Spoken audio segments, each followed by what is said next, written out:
Si Maria Clara, taos-pusong pinili ang Pilipinas. Nagpasa ng takdang araling pasok sa Piliin Mo ang Pilipinas Challenge si Asia's Limitless star Julian San Jose. In character pa siya as Maria Clara ng hit Kapuso series na Maria Clara at Ibarra.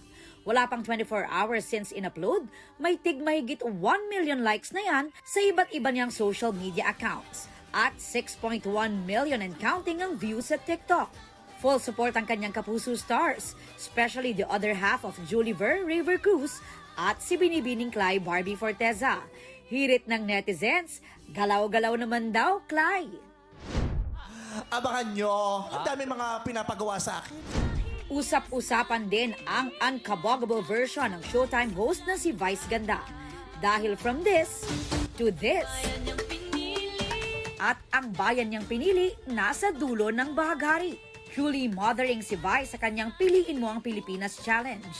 Beyond the makeup transformation, ipinakita rin niya ang ilang social issues kabilang ang pag-water cannon ng China sa barko ng Pilipinas.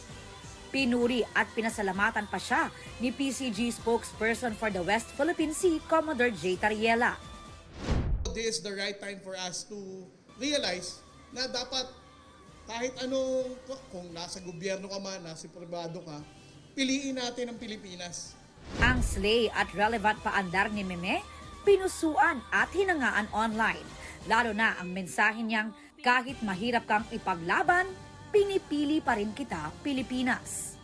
Aubrey Carampel, updated sa Showbiz Happenings.